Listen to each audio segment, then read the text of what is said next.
kababayan, Assalamualaikum warahmatullahi wabarakatuh. Madayaw, ugmayong adlaw kaninyong tanan. Magandang araw sa inyo lahat.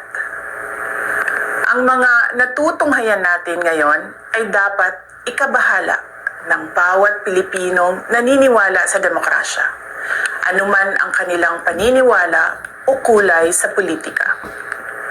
Nakikita natin kung paano ginagamit ang mga institusyon ng gobyerno at ang pera ng taong bayan laban sa anumang oposisyon. Sa halip na tutukan ang mga tunay na suliraning kinakaharap ng ating mga kababayan, ginagamit ang kapangyarihan upang patahimikin ang mga boses ng mga hindi sumasang-ayon. A democracy cannot survive when those in power see every critic as an enemy and every opposing voice as a threat. I have always believed that the independence of our institutions must be protected. This includes not only the Senate and the House of Representatives as institutions, but every senator and member of the House must be free to perform his or her constitutional duty according to conscience, free from threats, pressure, or any form of intimidation. Good governance does not require the elimination of opposition. Democracy works best when there is a healthy opposition that is free to question. A government that fears dissent is not demonstrating strength. It is revealing insecurity. And that insecurity is reflected in the direction our country is taking today. The current state of our nation reveals three disturbing realities.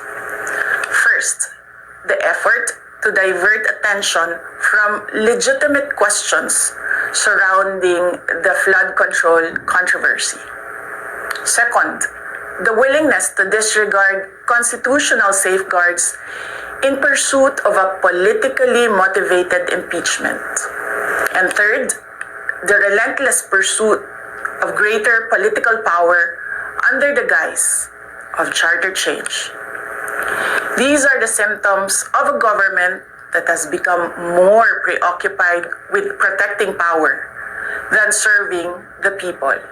The Filipino people deserve a government focused on solving problems, not silencing critics, on strengthening institutions, not bending them to political ends, and on serving the nation, not perpetuating power. Democracy is not weakened by dissent.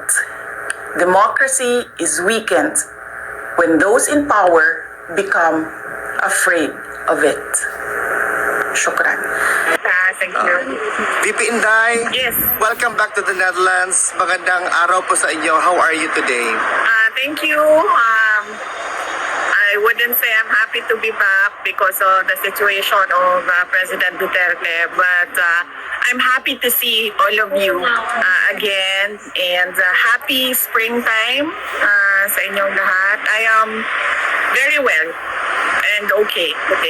Thank you, VP. On behalf of the Filipino community all over the world, welcome back and we're glad to see you again. Yes, I'm happy to see first-timers as well. In first-timers in the Netherlands, ma'am, no?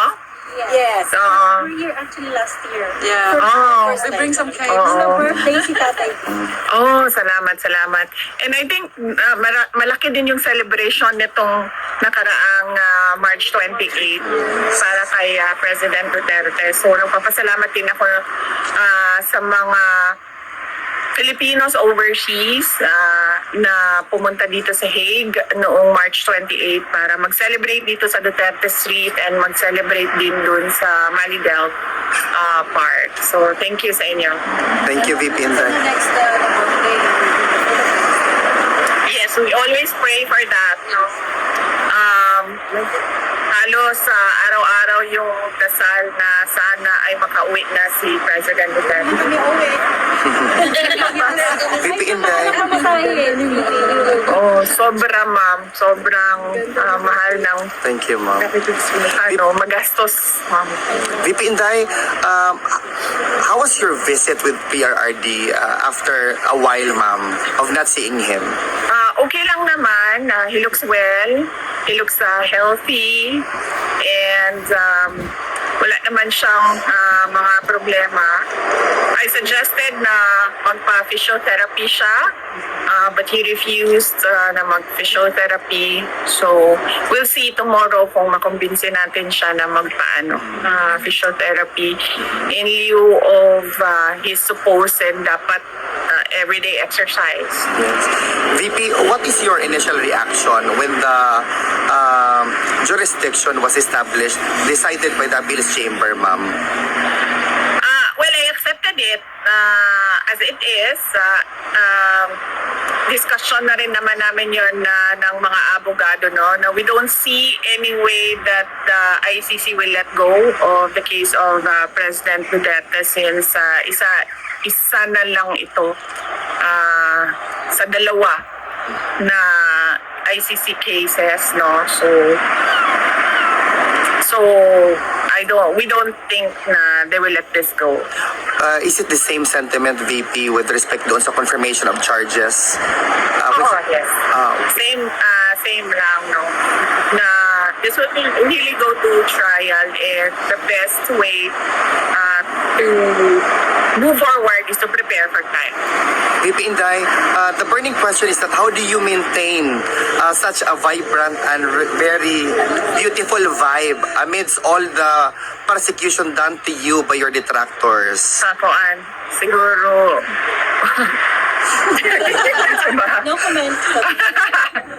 No, I've always been like this, yes. So, even before I was vice president and after naging vice president ako, and I don't see na magbabago yung disposition ko because of a few problems here and there. Sabi ko nga lagi, di ba noon, na parang tipong ang pinaka problema lang ng isang tao is magkasakit or mamatay, because death is the ending, and then disease or sickness is going towards the ending. VP, just to be political also, what is your position? A lot of people, especially individuals na talagang gusto kang ma-impeach, are already spreading statements sa social media or sa mainstream media that you will be impeached and there will be impeachment sa Senate against you.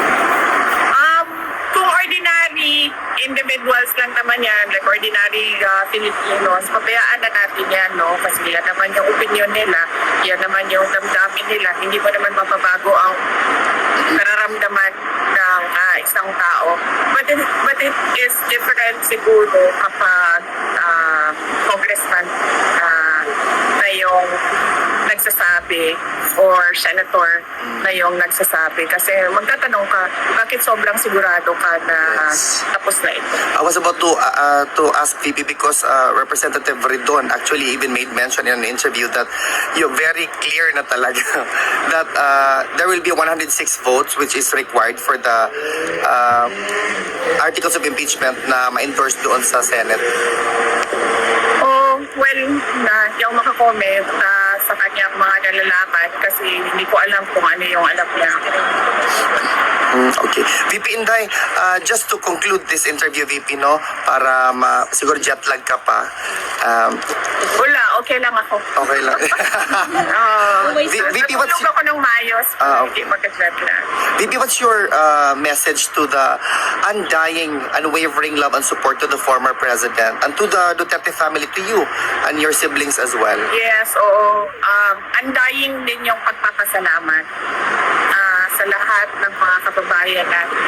In fact, kanina, as you mentioned, to bring the message to him, sabi mo, hindi kayo susuko. So, pinaabot ko din sa kanya, sabi ko, nagsabi sila na hindi sila susuko. At sabi niya na sumuko na daw kayo.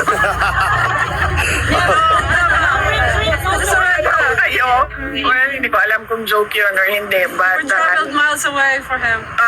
for PRD, I would take it as a joke.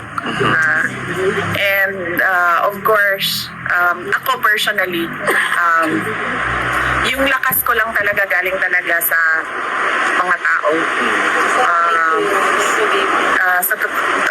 Sa totoo lang, iniwan na siguro ako lahat ng mga kaibigan ko na politiko, pero hindi ako iniwan ng mga Correct. kababayan. VP, another statement coming from perhaps sentiments by the Filipinos. Are you ready to become the next president of the Philippines?